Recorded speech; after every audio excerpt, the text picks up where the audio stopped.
Okay, very good morning to one and all present here. With the Good hope morning. that you all can hear my voice, I welcome you all for today's guest lecture on production engineering. Today, we are blessed with the kind presence of Professor Pankaj Wankhede, who is pursuing his PhD from BITS Pilani, Hyderabad. Professor Pankaj Wankhede has already delivered few lectures on the related topic of production engineering. Today, he will elaborate more on the remaining portion of production engineering. So, I will welcome Professor Pankaj Wankhede for today's lecture, and I will request him to proceed for today's session. Please proceed, sir. Thank you, sir. So, good morning to all of you. Just I will share my screen, then I will start with our today's session.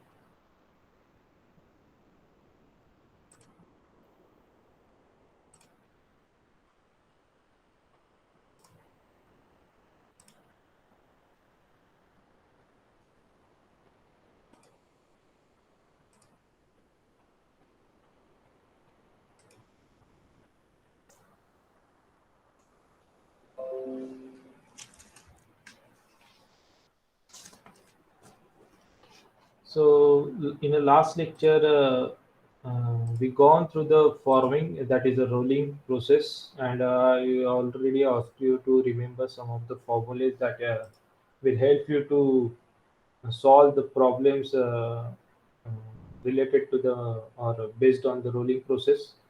So this rolling forming process is very important as per the grade point of view. You need to go through all the formulas whatever I have taught in the last lecture.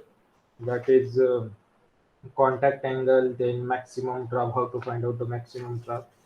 So before going to start a new session, I like to go through some of the examples I have quoted here. So you just try to understand how means what type of questions they will ask in a university. Sorry, GATE examination, not in university. Sorry. So I will just present my screen. Okay. So these are the some of the questions I have written over here. So just go through this question. I will explain one by one, two or three questions, not more than that. Okay, because again it will take some more time to go for the new topic. So, so here the first question is like if a maximum reduction in a rolling slab is from 25 to 20 mm. So if we are saying that rolling process always it is a process where we are going to reduce down the thickness of the any slab or the billet to a required size. So here is a question that he wants to reduce the size of this slab from 25 mm to 20 mm. So obviously you can uh, one second, create a new one. So here the initial size of the slab is we can say T1 is equals to 25 and T2 is equals to 20. So this is the requirement. So you need to convert this T1 to T2. So obviously the thickness of the slab is going to reduce from 25 mm to the 20 mm. So we know that the draft is given by D is equals to T1 minus T2, and that is given as a we can say this draft is nothing but how much 5 mm.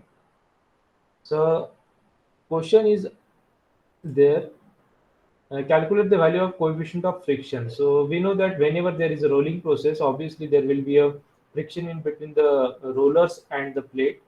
So we need to find out the friction coefficient in between the roller and the plate. Means we need to find out the mu value we have to find out. So obviously, as this is the only one part, so we can say if it is not given, we can say that it is a maximum draft or the maximum draft we need to produce in this process, and that maximum draft is nothing but a 5 mm. Okay, so that 5 mm we need to reduced down from 25 mm to the 20 mm. So Tmax formula, we know that mu square into r. So this r is nothing but a roller radius that we need to find. We need to have. So here already a roller diameter is given. That roller diameter is 500 mm. So we can find out the friction coefficient as we having the roller diameter d is equals to 500 mm. So we can say radius is nothing but a 250 mm. So we are directly find out this mu from this formula, that is 250 here. So we will get a mu in this condition is 0.1414. So this is the first question asked in this first one, and we also want to find out the length of the projection of the arc of contact. So you need to find out the contact length. Okay, so that contact length we can say that L is equals to under root of R into D. So this formula also I explain how this R into D is come if there is no impact of uh, I can say the roller diameter is too much high, so that time this formula came. And RE we know that this is the 250 and drafty we know that 5. So we can write down 250 into 5 and we will get the 35.35 mm of contact length. So this time you found that the contact length is very less as compared to the diameter of the roller. So always this will happen. So this type of question is asking GATE examination. I will not going through the each and every question, but I will share this sheet. You can go through the remaining question. You tried it because all are based on the formulas. Just you need to apply the logic what question is asking in this forming questions or the rolling questions. Okay, so we will go to the next topic, that is our today's session. So that day I just forgot to explain the one means question related to this rolling operation. That's why I just explained this one. So now for today's session, we are going to discuss about the powder metallurgy.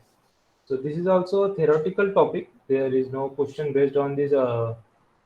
We can say powder metallurgy, but this is also important. There might be a question of 2 marks or 3 marks on this particular topic.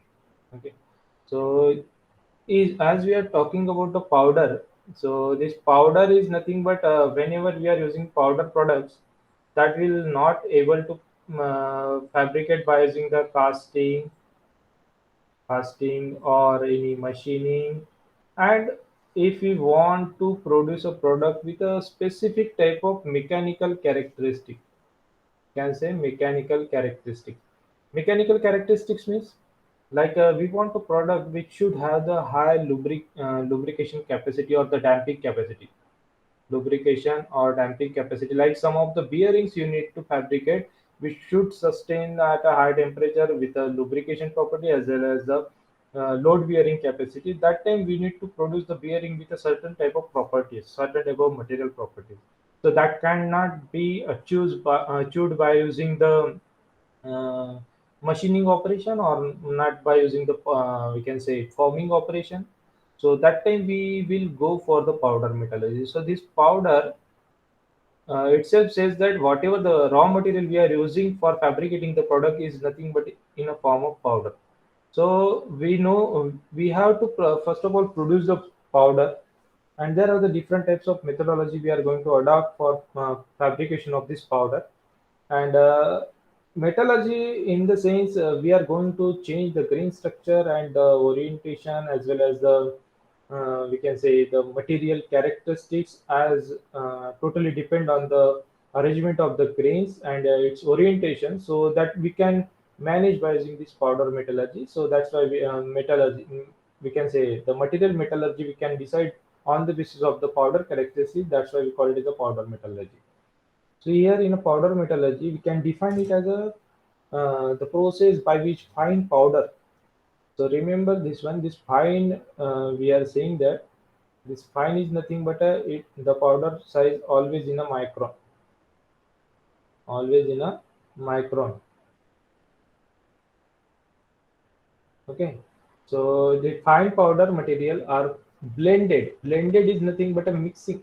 Okay, blended is nothing but a mixing with a certain type of additives, or we can say some type of binders that will bind the powder together. Like we are mixing any, you can say, for preparation of chapati, we are using the uh, atta as our powder, and we are using the water as a binder. Similarly, here also we are using the binder, some sort of binder to bind the powder, okay, together.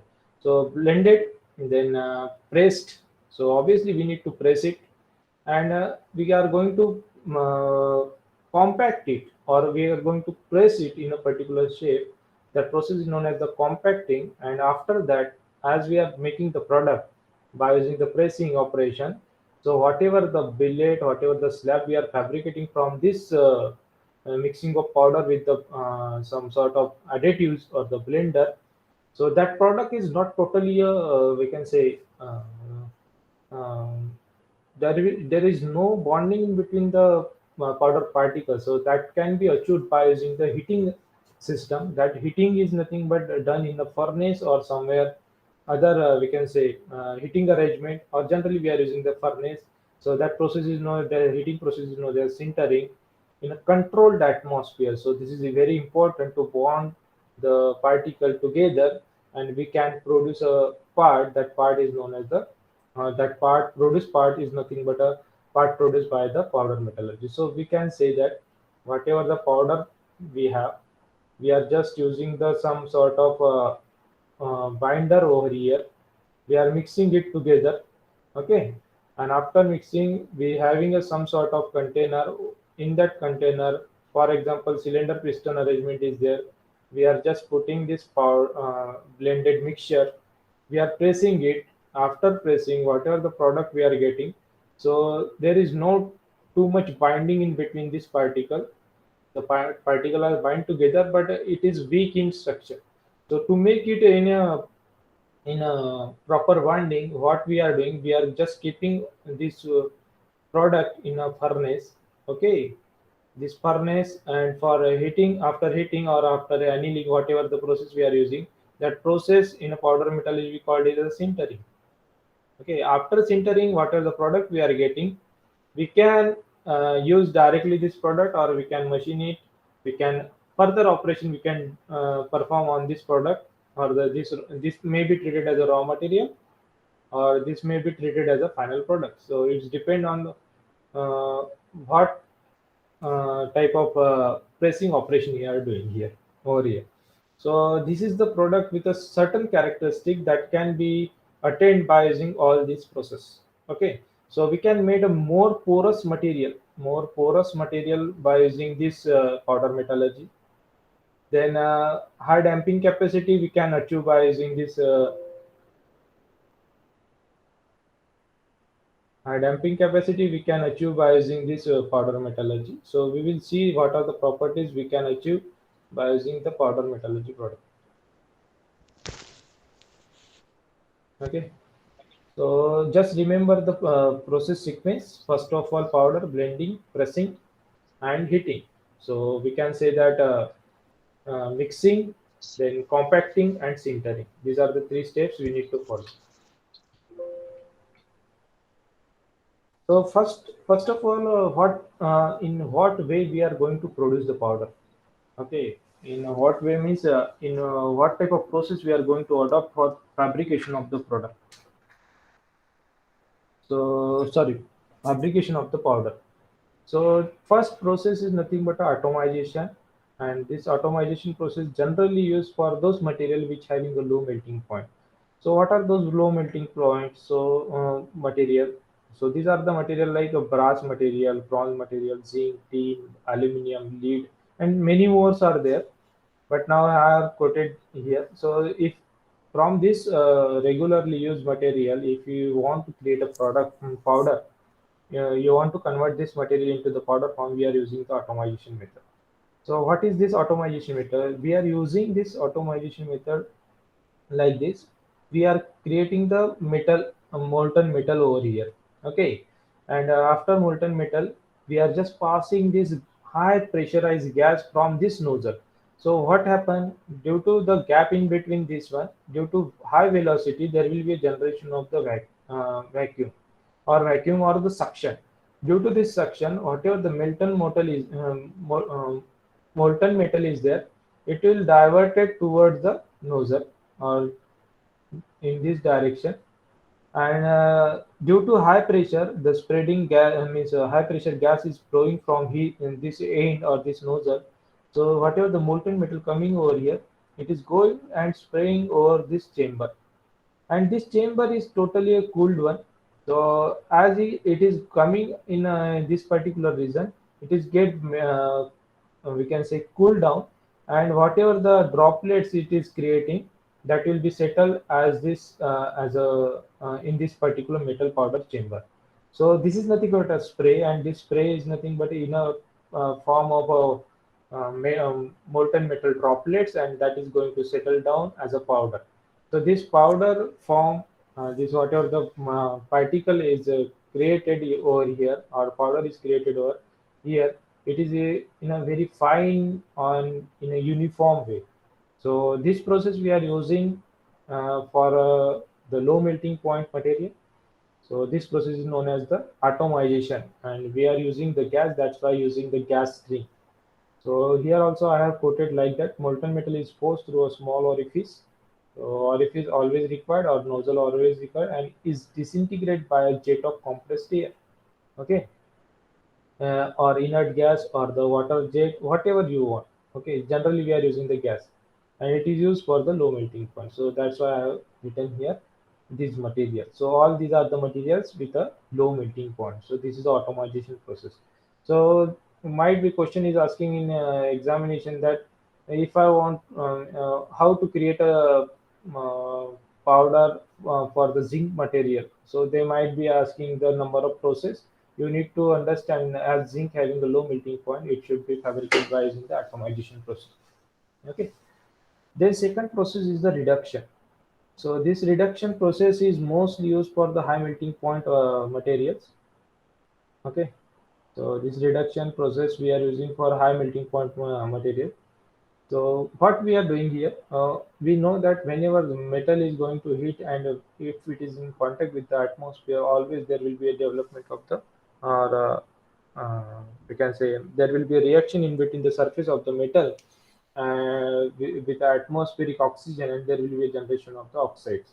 So here also we are using or we are taking the advantage of that one. We know that oxides are somewhat brittle in nature. So here metal oxides are whatever the metal oxides are there are turned to a pure metal powder when exposed to below melting point gases, result in a powder product of a cake of a sponge metal. Sponge metal means it's having a porous in nature. Okay, if it is a block is there. Okay, if a metal oxide, we are going to heat this metal block, up to which we are going to heat it. We are heating it up to below the melting point. Okay, above the recrystallization temperature, and we are now getting, if this metal block is going to contact with the gases, so there will be that gases is going to pass through this we can say the gap in between this metal, and it will create some sort of gaps in between, or we can say porous structure inside this metal block. So there will be a generation of the oxide. Okay, there will be generation of the oxide, and this irregular sponge like particle are soft. These are the soft in nature. Okay, these are the soft in nature, and we are generally going to compress it. Okay, we are generally going to compress it, and we are making it in a powder form. So this powder form we can use as a powder metallurgy raw material, or powder metallurgy product raw material. So as this powder is coming out, this is in a soft in nature. We are generally going to make it in a, this powder we can make it in a pre-sintered condition. Pre-sintered means we are just hitting it. Indirectly we are hitting it, so it is gaining some sort of strength. So that strength is known as the green strength. Okay, it is not 100% strengthen whatever the capability of the material, but it is somewhat up to some extent it is gaining the strength due to this whole process. It is nothing but like a annealing process. Okay, So this will be becomes a soft, and we are getting the particles. That particles getting its strength, and that gives a compact of the good pre-sintered. Pre-sintered means we are just sintered in a at a particular temperature, and we are making the powder. That's why we call it the pre-sinter. Okay. Then here we are using those material which having a high melting point like iron, copper, tungsten, molybdenum, nickel, and cobalt. These are the product. These are the we can say material we are generally fabricating the powder by using the reduction process. Okay. Then next process is the electrolysis. I think everyone electrolysis or electrolytic deposition. So this process is very common, or everybody known to this process. Always there will be a two electrodes. One is a positive, another one is a negative. So here also same thing. Generally we are using this process for the all type of material, iron, copper, silver, and for making the powder, what we are doing, we are just using the copper plate as a placed as a anode. Okay, this is a copper plate. We are keeping it as an anode, and there will be a electrolytic solution in this container. And another plate, that is a cathode, is nothing but a aluminum plate. Okay, to act as a cathode. When DC current is passed, if we are passing some DC current from here, okay, if we are passing DC current from here, what will happen? The copper get deposited on the cathode. So this copper is going to deposit on the cathode, and we need to extract that cathode from the electrolyte solution after the whole process is completed, and we are just removing or scrap it out the powder.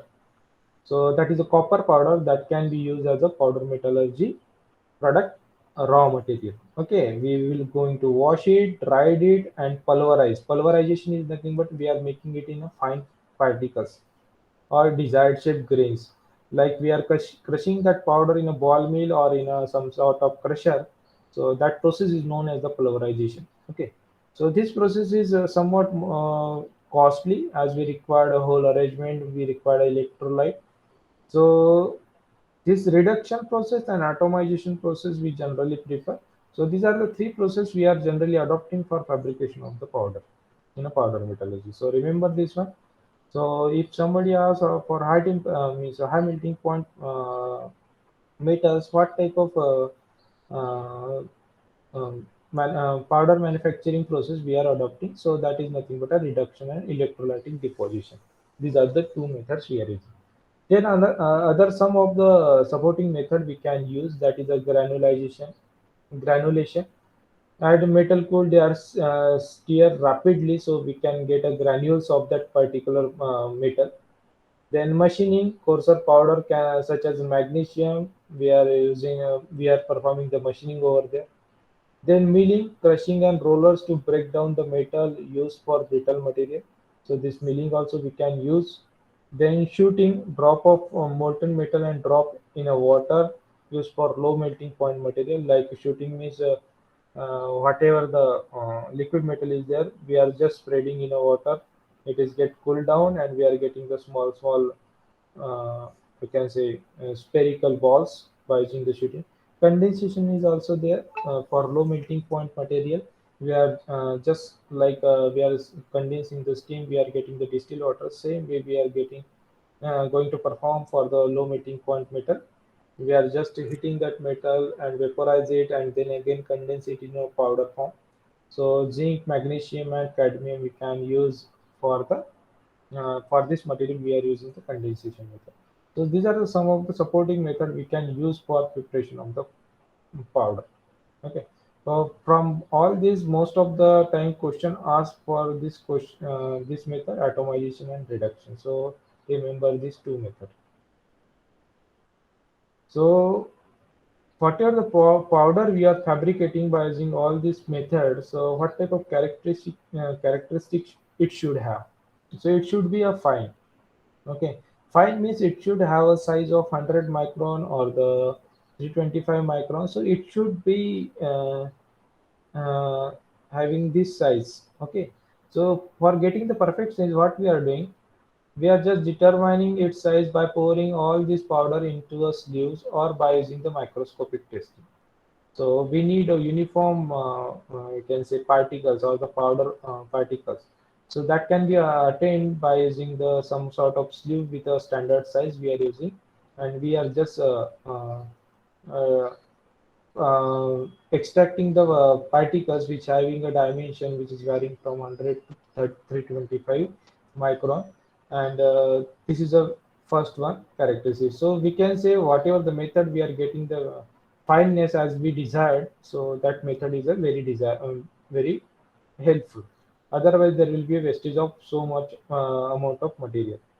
So another one is the particle size distribution is also should be in a particular range. So, what is meant by this particle size distribution?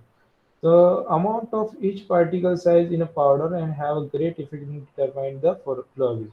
So, the particle size is very important. Okay, to determine the characteristics of the powder. So powder, what are the characteristics powder should have? It should have the flowability. It should have a certain density. We call it apparent density. And final, whatever the product we are fabricating, it should have the certain type of porosity. Okay, final porosity of the product. So that can be attained by using the specific size of the particle size, and it should be distributed. Particle size distribution. So generally, we are using the sleeves and microscopic testing to find out the perfect size of the particle as a raw material. Then there is a process I have written over here. So I will show this process.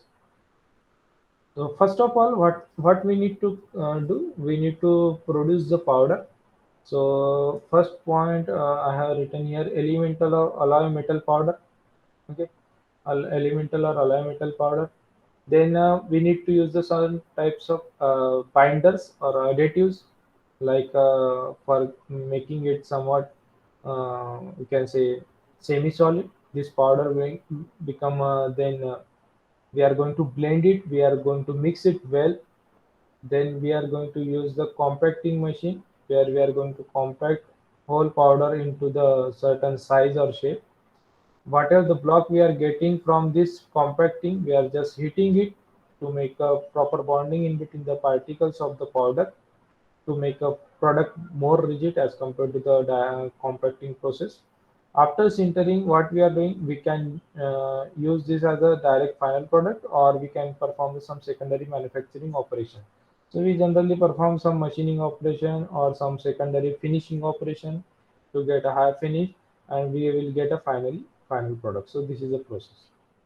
So here is a picturization representation of the pictorial representation of the powder metallurgy process. So what we are doing, base powder or lubricant or alloying element, then mixing, we call it as a blending. Okay, after blending we are going to perform the compacting. This is a compacting. There is a press which is going to compact, which is going to extract the product. Now this is a sintering. This might be a furnace where we are going to put the material, whatever the product we are getting from the compacting. After compacting, we are sending it to the some secondary operation. There might be a machining operation. There might be some secondary compacting is also doing. Okay, after sintering, we are again performing the secondary compacting, and we will get a more rigid product as we don't require a less porosity in the material. We are going for the second compacting. Then tumbling or joining or impregnating.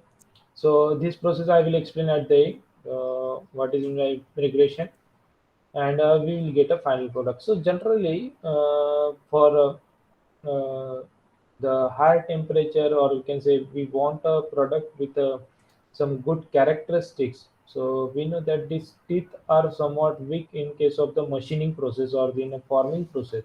So that can be fabricated by using this powder metallurgy. It's giving a more strength and more durability as compared to the other fabricated gears. So that's why we are using this type of process for fabricating the product. This is a powder metallurgy product. So here is specifically the process, can say. uh, individual point I have explained over here.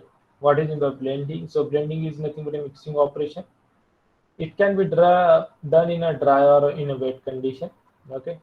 So generally lubricant we can use as a graphite or stearic acid. So remember these two names. So might be in a examination they might ask you what type of blender or blending or lubricating agent we are using uh, for the blending process. So that is graphite and stearic acid. So this graphite having a very good characteristics at a high temperature to provide a lubrication. Okay, so we can use this in a forming process at a high temperature if we are doing a hot working. So that time we are using the graphite. Okay, improve the flow characteristics and compressibility at the expense of reduced strength. Okay, so obviously this improves the flow characteristics and compressibility. Okay, so that is very important, and it always reduces the strength. As we want to perform certain operation, we need to means the material should not give us some sort of resistance to the process. So it is reducing the strength. So obviously the required forces is less as we are using this type of lubricant. Then binders provides reverse effect of lubricant. Okay, thermoplastic or water soluble methylocellulose binder is used. So generally we are using the water soluble methylocellulose binder. Okay, it generally we are using for as a binder. This is a lubricant. This is a binder. Most lubricant or binder are not wanted in a final product are removed. So obviously, whatever the lubricant or the binders are there, it always we can say volatile in nature, or it get evaporated at a particular temperature. After sintering, it won't be there in a product. So generally, this will happen in the final powder metallurgy products. Okay, so that's why we are saying the volatile or burned off. Burned off as we are performing the sintering at a particular temperature, the lubricant or the binder having a very low, we can say whatever the lubricant or binder we are using, they having a low melting point, it get burned it out, okay, in the sintering process itself. So this is a blending. So in a blending, we require some sort of lubricant or the binder. After that, we are going to provide that as a raw material for the compacting. So here I have shown the compacting process. So simple compacting like we are using for the stamping process. Here also there is a one punch, there will be a one die. In that die there will be a low, here two punch die is shown. So we are just compacting and we are making the billet over here. So in a first compacting process, it is giving the some sort of green strength to this product. Okay. Earlier it having a disperse in nature, we are making it compact and we are getting the product. So this lower punch is only for extracting the product out. Okay, it don't have the any function. The only upper punch having a function to create a pressure and make it in a compact structure. Lower punch is to extract the product from the die. So this is a green compacting process. As green, whenever there is a green word, it is a weak in strength. We can say the strength is low. The material strength is low. It can be, we can say,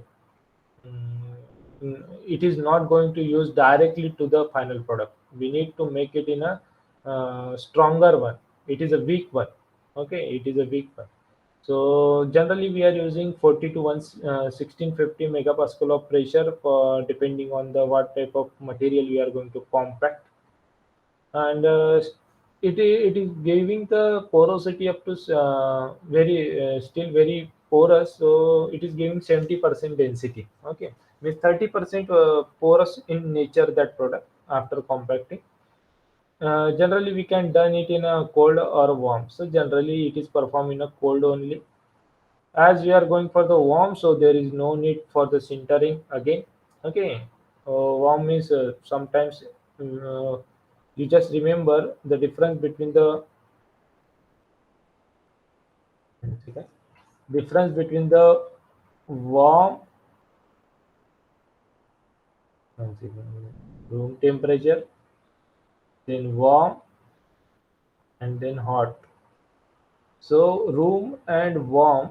So this is nothing but room and warm. We can say some of the product not able to perform at a room temperature. We are heating it up to the 250 degrees Celsius or 300 degrees Celsius, 400.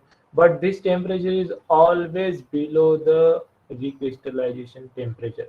Okay, and hot always above the recrystallization temperature. So this warm we also treat it as a room temperature. Okay. So for a higher density, we are using the warm condition. We want more density than 70%. We are going for the warm condition, so we will get 80% or 90% of density. So 10% porosity should be there. Then last is the sintering. So whatever the product we have fabricated over here, this product we need to transfer it to the furnace. So there will be a heating furnace over there. We are just keeping this product for some interval of time. So we are going to heat it in a very, we can say, inert atmosphere, or there should not be a contact of the oxygen. If there will be a oxygen contact with the heated material, it get oxidized, and we are unable to achieve the product characteristics, material characteristics. So there should be a vacuum, there should be a inert gas we can use, so that's why we call it the controlled atmosphere. Here we are heating this up to the 0.75 of the melting point. Okay, so it is not going to melt, but it is we need to heat above the recrystallization temperature. So as we are heating it above the recrystallization temperature, obviously there is a change in a grain structure or grain growth will be there. Okay, so particle bind together. Obviously, they will bind together. Earlier, it is not binded in a compacting process. They diffuse like this type of two particles are there. After heating, what will be happen? It will get diffused like this.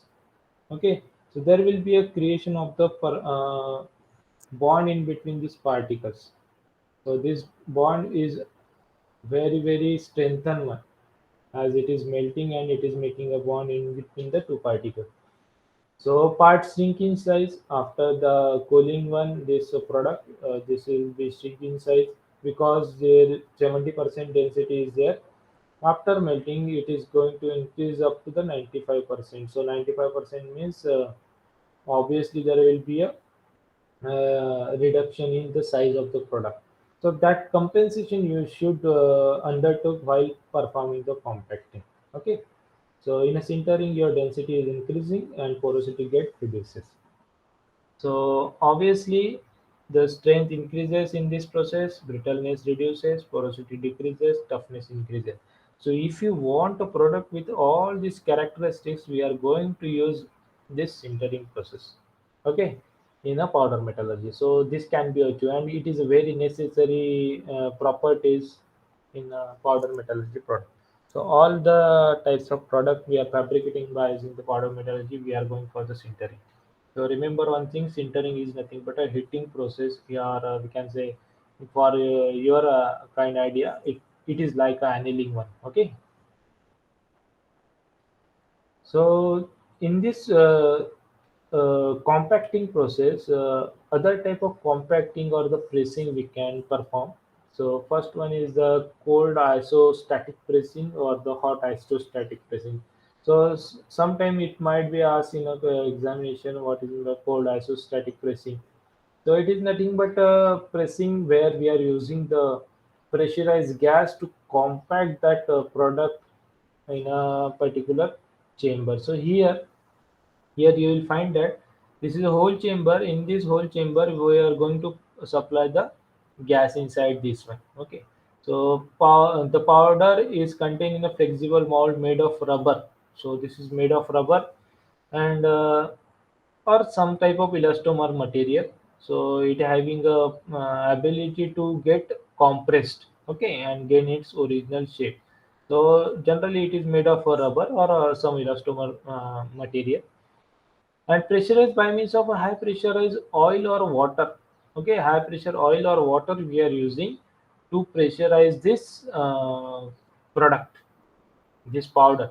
So there is no requirement of a lubricant. There is a high and uniform density can be achieved by using this one, because we are going to apply the pressure evenly throughout the surface area in this chamber. So what is the arrangement? See here, this is a fluid. This might be a stopper, so it should not go beyond this limit. So that's why we are going to use the stopper. This is a flexible bound. It might be made from the rubber or the elastomer material, and this is a powder.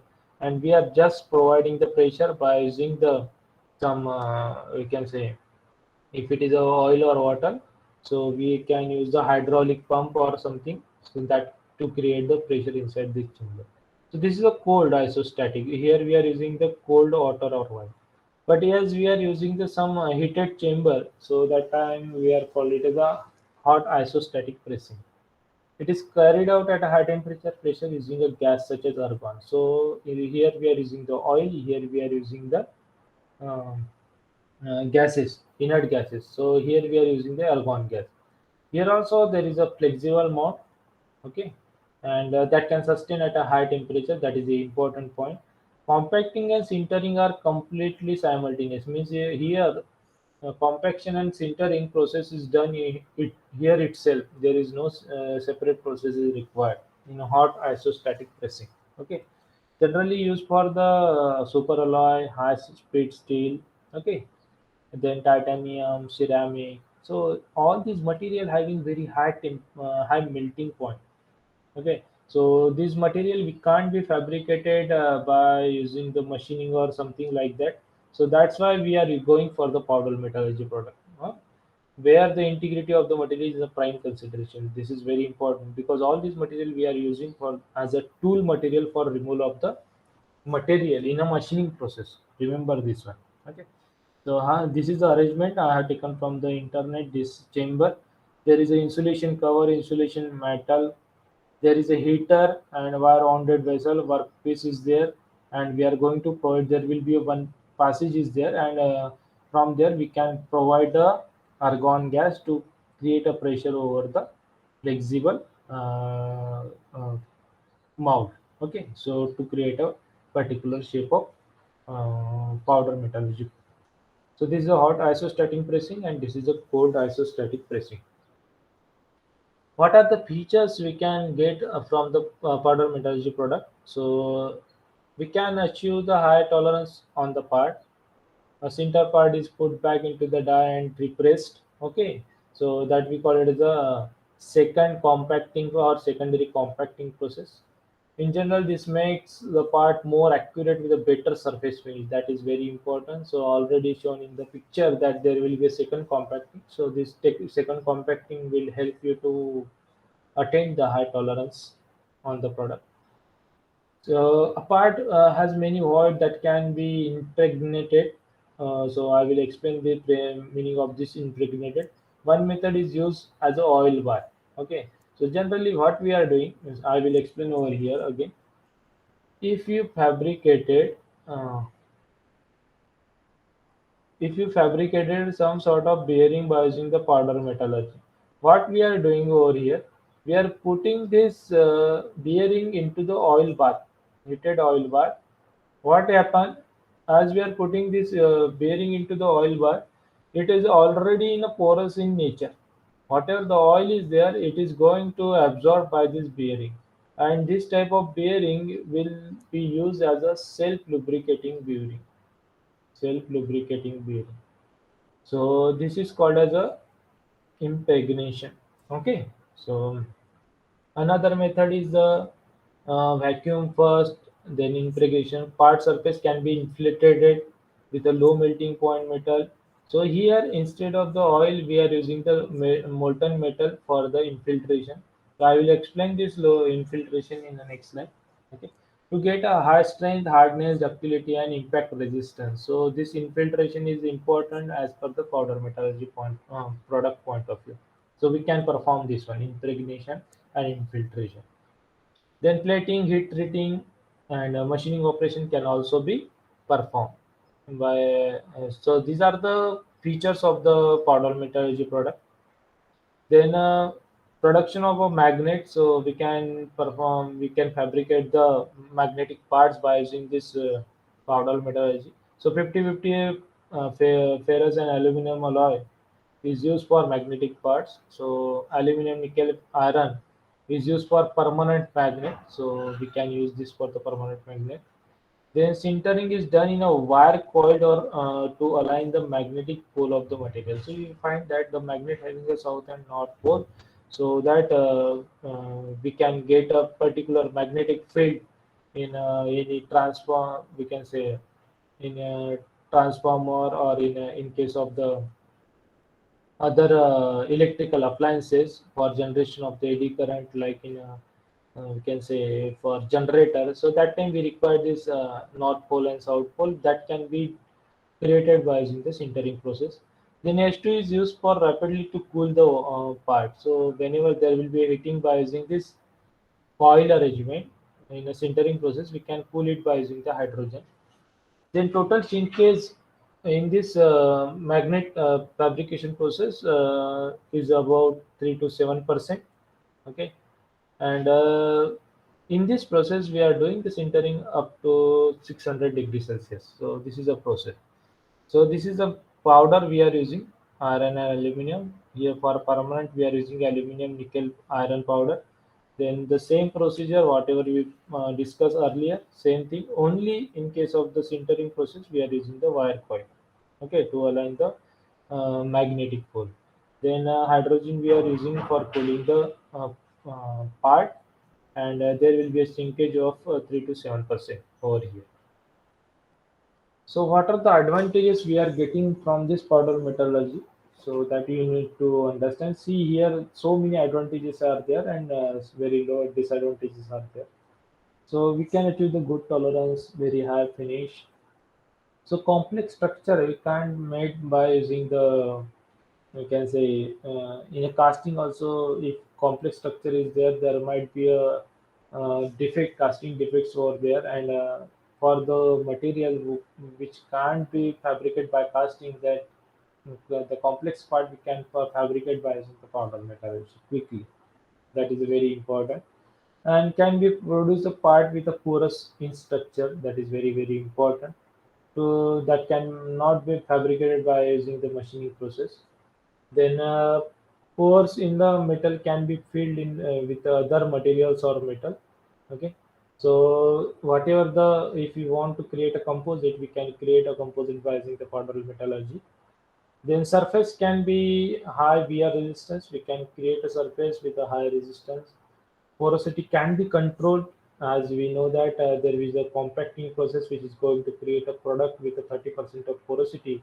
So that can be controlled after compacting, after sintering. We know that there is only 5%. So that 5% also we can reduce it to the 1% or the 2% or 3%, depending on the requirement of the product in a secondary compacting process. Then low wastage, there is no wastage of time, and here automation is a very easy for fabrication of the powder. Okay. Then physical property can be controlled. Physical property like whatever the characteristics, we know that the ductility, malleability, we can say strength, grip, all these properties of the material we can control over here. Variation of from part to part is very low. So as you set the whole, so there will be a no variation in a part to part. Okay. Hard to machine metal can be easily fabricated. No molten metal required. No need of any finishing operation. Already all the products are fabricated with a good finishing. Okay. Then high volume production, we can produce the product with a in a mass production. No traditional alloy combination, good control of final density. So we can control the density. Already explained in earlier slide how to control the density. What are the disadvantages? So it deteriorates quickly when stored improperly. So it is very important. What is the product you are getting? You need to store it in a proper environment. Fixed or setup costs are very high. So obviously we require to compact the material. So whatever the compacting or pressing dies, as well as the whole pressing of machines we require, it is very costly. So initial cost is very high. Okay. Then sharp corner or varying thickness can be hard to produce. So this will be a problem with the powder metallurgy. Sharp corners we can't retain it.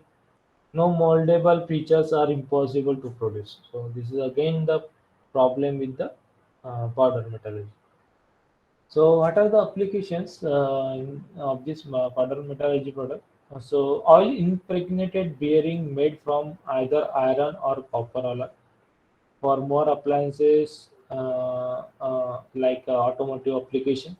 So already explained bearings with self-lubricating properties we can fabricate by using this powder metallurgy. Then powder metallurgy filter can be made with a pores of almost any size. That is important. We can make a filter. Then pressure or flow regulators. We can fabricate small gears and cams. Then products where the combined properties of the two or more metals are desired. So that can be fabricated by using this powder metallurgy. Then cemented carbide are produced by cold compacting of tungsten carbide powder in a binder such as cobalt, followed by liquid phase sintering. So this is very important. This can't be done by any other process, but that can be done by using the powder metallurgy. Okay. So generally this powder metallurgy we are using for fabrication of the composites. Okay. Here some of the terms I have we can say quoted earlier. So that is here. The pre-sintering, if a part made by the powder mill needs some machining, it will be rather very difficult to material with a very hard or strong in nature.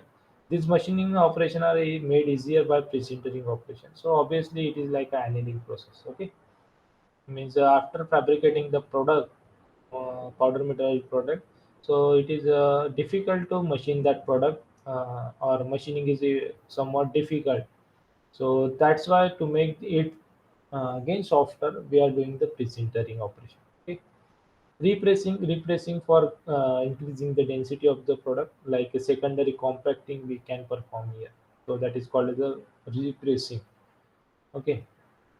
Then infiltration, it is a component is deep into the low melting point alloy liquid. So what we are doing, whatever the product we have fabricated, this product we are going to put into the molten metal of the low liquid melting point.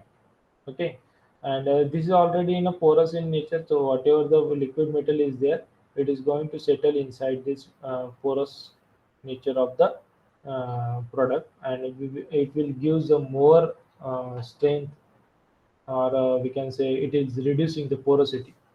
So that's why the liquid would flow into the void simply by capillary action. So you know the capillary action physics behind the small holes, thereby decreasing the porosity and improving the strength of the components. So this will be done on the powder metallurgy part. This process is quite expensive with the ferrous part using copper as a infiltrated, but to avoid erosion, an alloy of copper containing iron and magnesium is often used. So generally, iron product with a high porous in nature, we are using the copper as a liquid metal, and we are putting that product into the liquid copper by capillary action. This is deposited inside this iron product. But to avoid erosion, we generally use the mixture of the iron and magnesium. Okay. Then impregnation. So the same process, only instead of the molten metal, there will be a oil bath. Okay. It is similar to infiltration. Only instead of the molten metal, there will be a oil bath. And here also, this oil is going to feed into the material inside the material by capillary action. So it is very helpful for lubrication of the components for self-lubricating product. We are using this in impregnation. During actual service condition, the oil is released slowly to provide the necessary lubrication. So generally, self-lubricating bearing are fabricated by using this uh, powder metallurgy are impregnated. Okay, this component can absorb 12% or 30% of oil by volume. Okay, it is being used on a powder metallurgy self lubricating bearing component since the late 1920s. So it is starting from the 1920s. Already the bearings are fabricated. So it is a self lubricating bearing. So there is a one question asked. I just quoted one question here. So you just find out the other questions. in a GATE examination paper. You will find many more questions on this one. So this is one mark. Which of the following powder method produce spongy and porous particles? So there are the methods quoted over here, but earlier I told you here in a methods I have written all the methods in a single slide. So here the second method you will find that produce a product of a cake or sponge metal. So it is nothing but a reduction. So that's why its answer is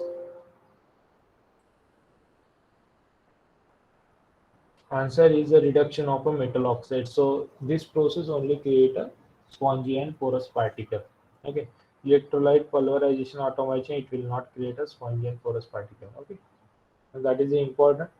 So this is about the powder metallurgy.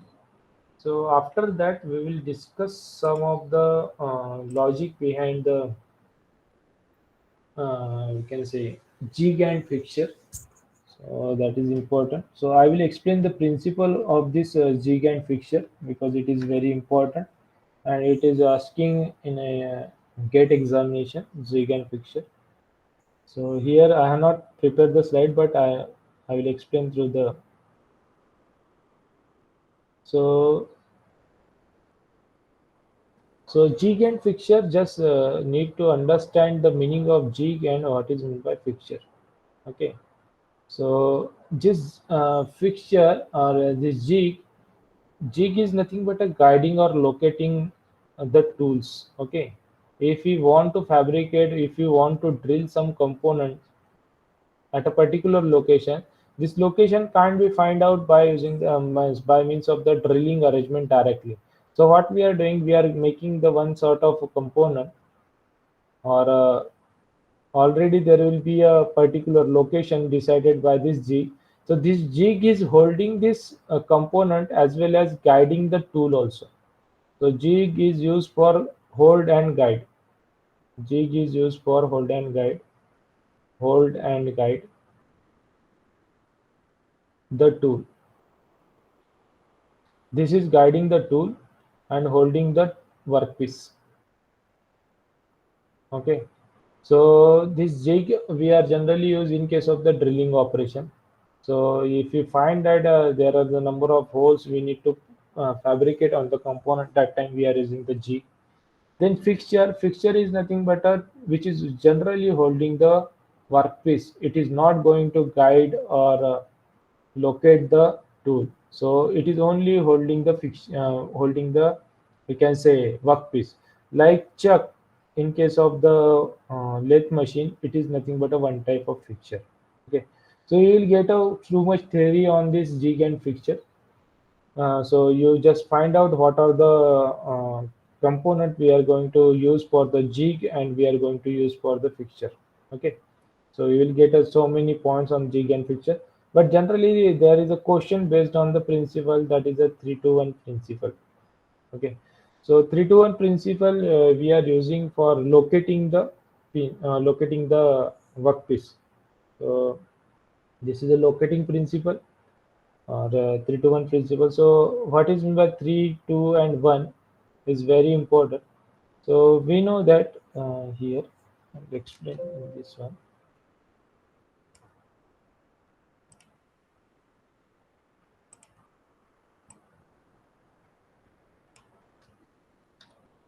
So as we are talking about the coordinate system, so I'm just plotting the coordinate system over here.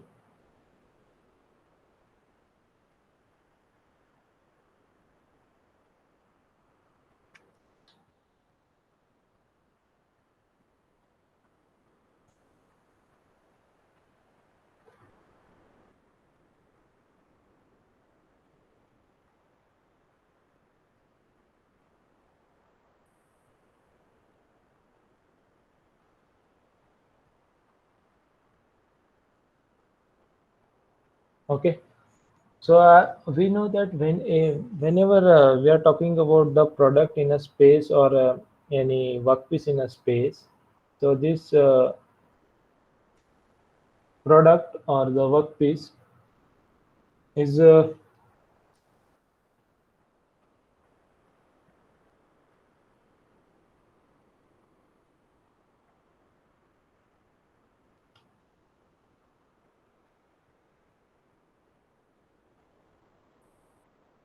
So this is a product in a space.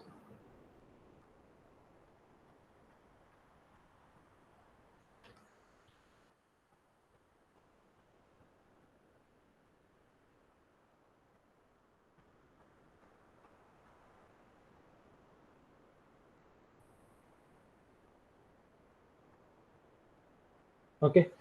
So if we are talking about the product or any object in a space, so there will be a three axis. We are saying that now this is a x-axis, this is a y-axis, and this is a z-axis. This is a x-axis, y-axis, and z-axis. So always this product is going to translate along the x-axis. It is going to translate along the x-axis in negative direction. Similarly, y-axis in a negative y-axis, z-axis and negative z-axis.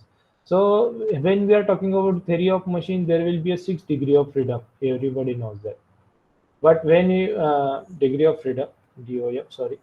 So 6 degree of freedom in case of the theory of machine. But when we are talking about the manufacturing or any manufacturing technology subject, you will found that there will be a 12 degree of freedom. Okay, so how this 12 degree of freedom is coming to in a picture, as we know that there is only 6 degree of freedom in a space. So we are saying that now the product is moving in a x direction. So we are doing that there will be a translation motion in the x direction. There will be a translation motion in a negative x direction. So tx and tx bar. Similarly, translation motion in a y direction, translation motion in a negative y direction. Similarly, translation motion in a z direction and translation motion in a negative z direction. So already there will be a six motion possible, translatory motion possible on the three x-axis. Then similarly, there will be a rotation motion, rotation along the x direction in a clockwise and rotation motion in a x direction in a anti-clockwise. Similarly, y, so similarly z. Okay, so this type of 12 degree of freedom over there in a manufacturing industry, manufacturing technology. So always remember, whenever there is a question based on the manufacturing, there he is asking about how many motions are allowable and how many motions are we can say restricted. So that time you should know that product having a 12 degree of freedom. Okay, so just for this subject you need to understand there is a 12 degree of freedom. Okay, so in the 3 to 1 principle what we are doing, so I will explain the one question on this particular one, because sometimes they will ask you what is the ratio between the allowable motions and restricted motion. Okay, allowable motion to restricted motion, what is the ratio? So that time you need to find out depending on the design given in a problem, you need to find out the allowable motion and the rejected motion. Okay, so here when we are talking about the 3 to 1 principle, 3 to 1, so this 3 is nothing but a pinpoints. This is nothing but a pinpoint that we need to locate. So for any product, like if I'm keeping any product in my hand, so I can't place that product on my single finger. Okay, if I put a single finger at the bottom of this one, it can't be stable. Okay, but if we put the two finger at approximately, we can stable it, but it will get fall on this side or on this side. But now as we apply the three fingers at this bottom, so we are able to hold this whole block on the three fingers. So that means always there will be a requirement of a three supports at the bottom of any component to hold the component or to hold the object. So these 3 points, why we are talking about the three, you can say that now there will be a 4 points also, it is possible, five also possible. So we can hold it whole base also. But to reduce down the holding cost, what we are doing, we are just putting the pins at the bottom. We are not putting the whole platform. So to reduce down the cost, we are using the pins as a support point. So at the bottom, we are using the three support points. So that's why this three comes in a picture to hold the base of the object. As we are putting these 3 points, how many motions of this object get restricted. So how many motions of this object is restricted? It is not going to translate. It is not going to translate in a y direction. It is not going to translate in a y direction. I will just remove the unwanted.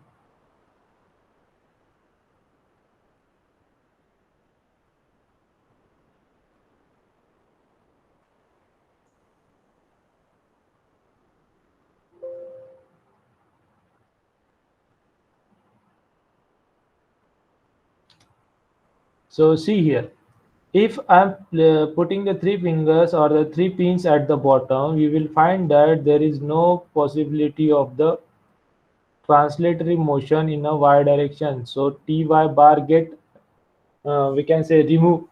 Okay, so it is not allowed. It is not allowed.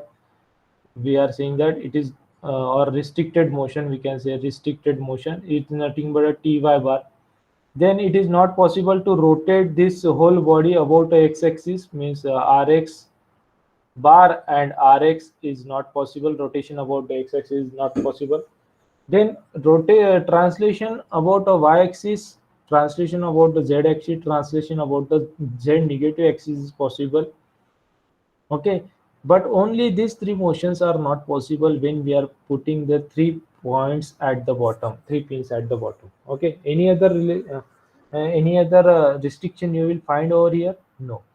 Okay, if we are talking about only xz plane, xz plane is a plane where we are keeping this object. So obviously at the bottom we are putting the 3 points, so its motion downstairs is not possible.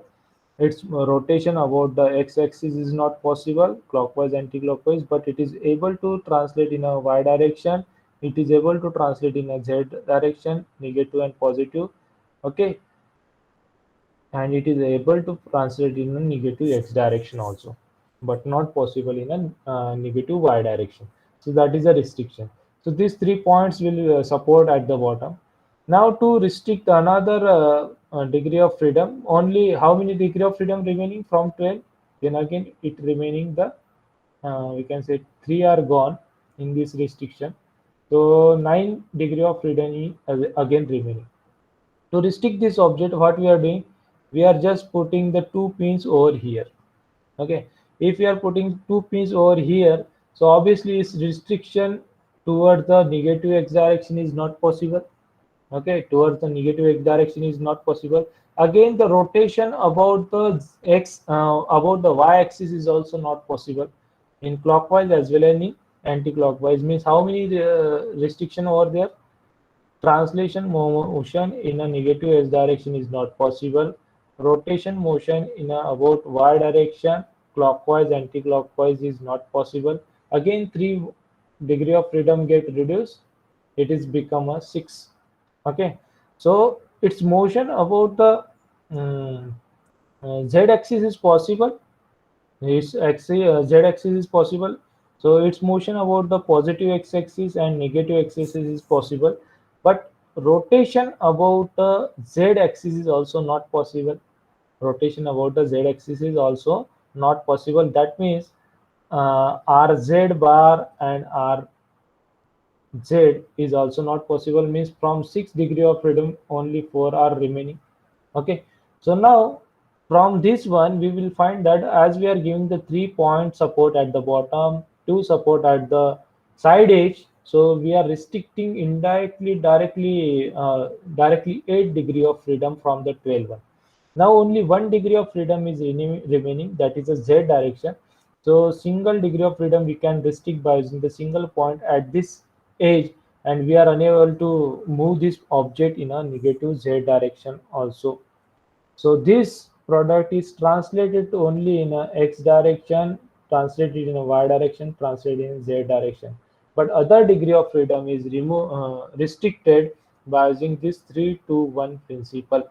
So only this 6 support will help to restrict the total 9 degree of freedom from the 12 degree of freedom. So this principle we are using for as a main principle for locating the object in a machining or any fixture industry. Okay, So this is a 3. 3 is nothing but a base support, 2 is nothing but a side support, 1 is nothing but a we can say negative to restrict the negative z direction.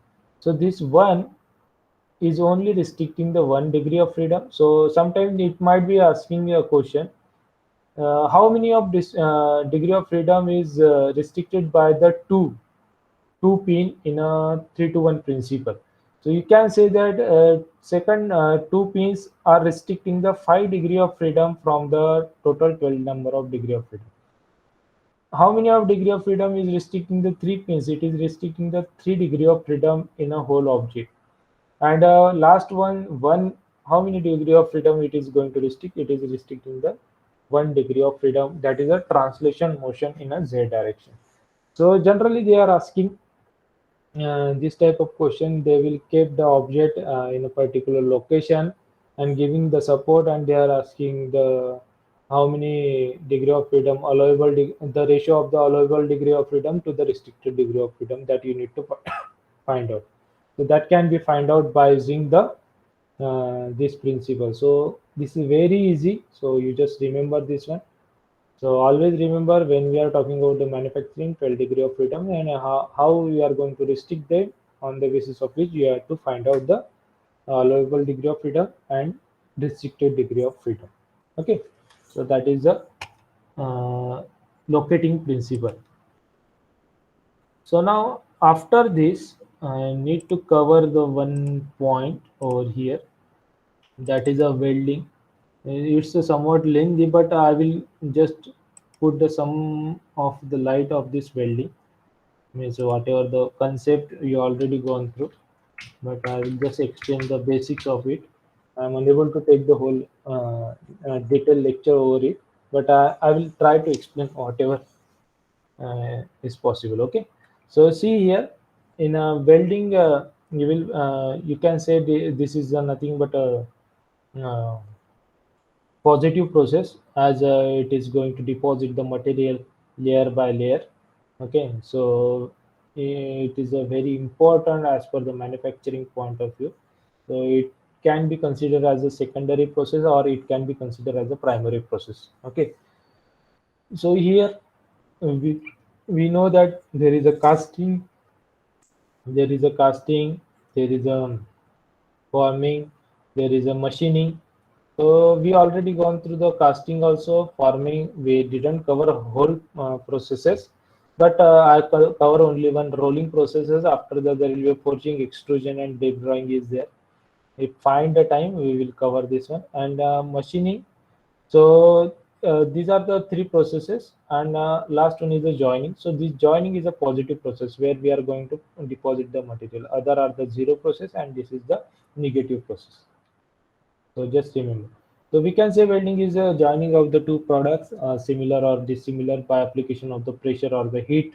It's depend on the what type of process you are going to use for merging or for joining the two metals or two products. Okay. So here generally we can use this as a secondary process, but nowadays it can be used as a primary process for fabricating the products. Like you can find out the 3D printing, additive manufacturing. There we are using the concept of the welding, and we are going to fabricate the product by layer, and we can use this as a customized product building manufacturing process. We call it as additive manufacturing. So metal 3D printers are also available. So here, what are the advantages? We are getting the permanent joint over here. So the whatever the joint we are fabricating by using the welding, it might be stronger or more than the stronger than the parent material also. So when we are using that joint in somewhere pressurized conditions, so that joint may not be break, but parent material get break. Okay, so it is very economical as per the metal and material and fabrication point of view. Generally used for you can say wherever we required assembly operation, that time we are using this welding. So there will be a labor cost is somewhat high. Okay, because it is a manual process, and high heat and pressure is very dangerous to this persons, those who are handling. Disassembly is not possible as it is a permanent joint, and sometimes welding defect cannot be identified, which will reduce the strength. So there might be a welding defects. We will see what type of welding defects occur in the welding. Okay. So there are the broadly we can classify this welding into the fusion welding or solid state welding. In a fusion welding, what we are doing, we are just hitting the metal, base metal, and we are just uh, we can say filling the or putting the filler material in that melting pool, and we are creating the joint. Like thermite welding comes under the category of the fusion welding. So when no filler material is used, so we can term it as a autogenous weld. So remember this word. Sometime in a single question or this, we can say one word answer, there might be a question that what is mean by autogeneous weld. So whenever we are not using the no filler material, we call it as autogeneous. So these are the weldings comes under the fusion, arc welding, resistor welding, oxy fuel gas welding, electron beam, laser welding, many more. Okay, so here some of the weldings I have quoted arc welding. So where the arc is generated due to the resistance in between the or gap in between the electrode and the workpiece, so that creation there is a creation of the uh, heat due to the ionization and which will help to melt the base metal, and we can apply there the pressure and heat to create the Milton pool. We can fill the filler. We can provide the filler material or may not. It depends on the condition. Okay. So uh, we will get a joint in this form. Okay. Resistance welding is again working on the same principle. Here also we are using the electric current. We are creating the heat by using this formula. Everybody knows this formula. Q is equals to I square RT. Okay. So where the resistance and the current is playing the big role to creation of the we can say heat, and which is responsible to make a joint in between the sheets. So generally this resistance welding we are performing in between the sheets only. Okay, generally for the sheets, and within a fraction of second we need to remove this electrode, otherwise it will get we can say melt it out. So within a fraction of second, like 1 by 4, 1 by 3 second, we are getting the spot weld or the seam joint. Okay, seam welding joint. Gas welding, fuel gas welding, which is used for gas is used for generation of the heat, and this flame might be generated by using the oxygen or acetylene, oxygen or hydrogen, or oxygen or LPG, any type of gas we can use over here. Or generally for gas welding, we are using the oxygen and acetylene. Okay, and we are feeding the filler material to the weld pool and melting it down by using the flame, and we are preparing the weld joint. Then second is the solid state welding. So here solid state welding is nothing but a joining of the joining is done due to the pollution result application of the pressure only. Okay, or a combination of heat and pressure. There might be a combination of heat and pressure. There is no utilization of the filler material. Okay, so these are the weldings we comes under the category of the solid state welding. Diffusion welding, friction welding, friction or stir welding. Okay, ultrasonic welding. So ultrasonic, we are just creating the high frequency ultrasonic waves that will responsible to create the heat, and we can produce the joint in between the sheets. Okay, friction welding also like that. We are just creating the friction between the material. The friction is responsible for creation of the heat, and that heat will responsible to make a joint in between these two components. Diffusion also, there we are going to heat. We are going to apply the pressure at a elevated temperature and a part joined by diffusion state welding.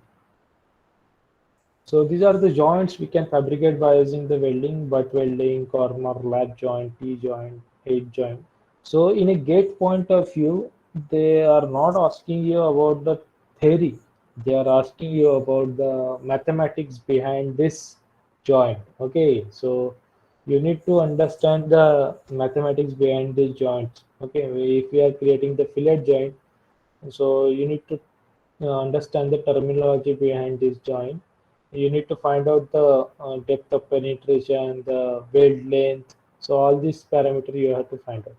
So these are the fillet corner joint, fillet single fillet corner joint, double lap fillet joint, double fillet T joint. Okay.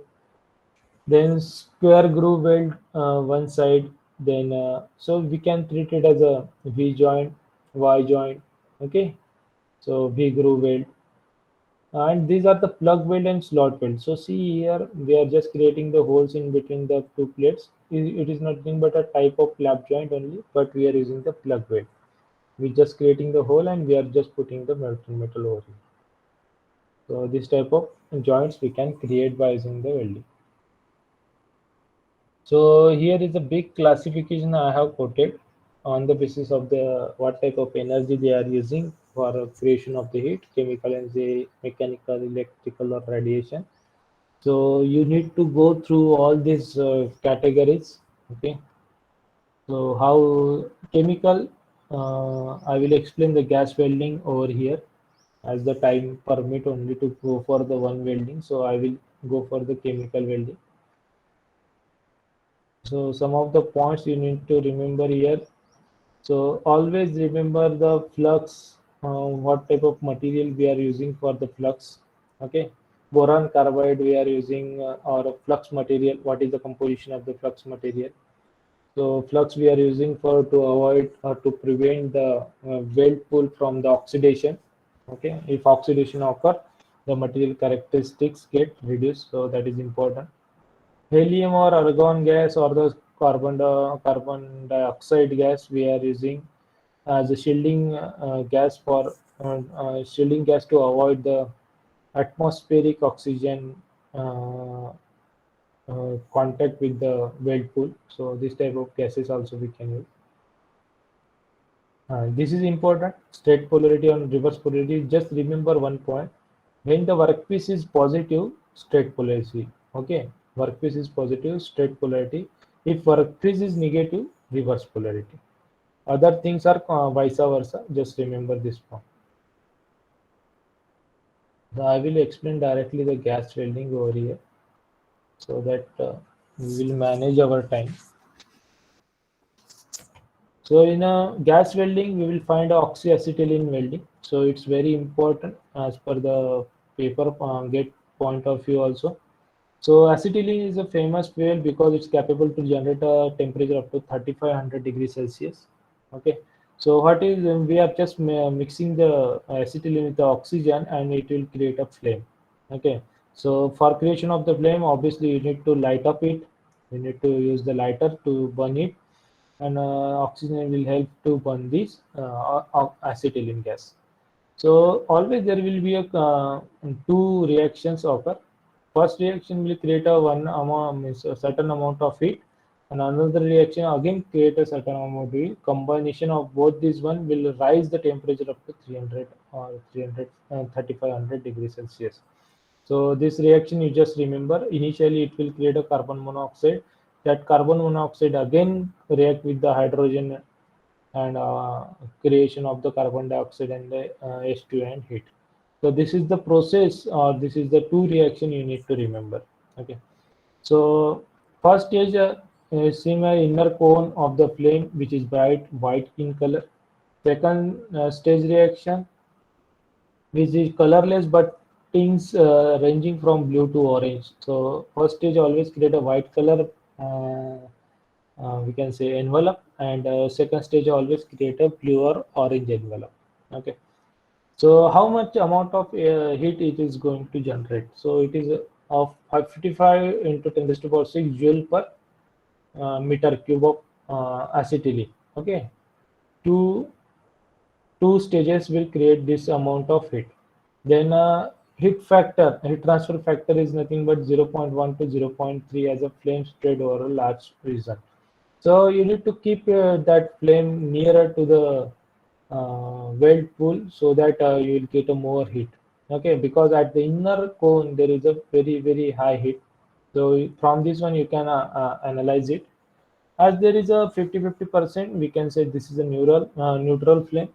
If there is a oxygen percentage is more than the acetylene one, we call it as oxidizing. As there is a acetylene percentage more than the oxygen, we call it as a carburizing. So this neutral frame, you will find that the inner cone having a high temperature, 3300 degrees Celsius, but outer envelope only having a 2300 degrees Celsius. Here in oxidizing flame, the same envelope is there, only outer envelope is short in length. In carburizing, there are the identification of the three envelopes. One is the inner one, outer one, and middle one. Okay, so this acetylene feather, if you find, so we call it as a carburizing flame. So there are the another we can say fuel we can use for the oxygen means for the gas welding, that is hydrogen, propylene, propane, natural gas, MAPP. So these are the ranges. So from all these one, we will find that acetylene gives the very high temperature as compared to the other one. So that's why we generally prefer to go for the oxyacetylene one. Okay. So these are the weld defects we generally found. So you just go through the mathematics of the welding joints. Okay, so that is very important. Here I have not quoted now. So porosity, so presence of a small voids, so obviously it will make the joint weaker. Shrinkage voids, as it is going to solidify that weld pool, so obviously there will be a shrinkage and it will create a gaps, undercut or overfill like that. Solid inclusion, some of the foreign particle may mix or flux may mix and it will create a defect in the weld. Incomplete fusion, so these are the incomplete fusion. It is not going to make a proper joint in between the two plates. So that is incomplete fusion. So this is important graph at last. So obviously power density of heat source as we increases, so high energy beam welding going, and so as it is at a low density or low power density of a heat source is low, so it is coming as a gas welding, then arc welding and high energy beam welding. So here very high temperature welding we can perform. So heat input to the workpiece. So at this one very high, here very low. Increased penetration, welding speed, weld quality, and equipment cost. So here cost is very high. These are the this is chart we generally prefer for the temperatures. Just remember the temperatures. Okay. So now from this one, I'm thanking you. Okay. So I tried to cover it, but now I require to elaborate individual part more time. But I think it's time is done. So we'll stop here. If anyone having any doubt, they can ask.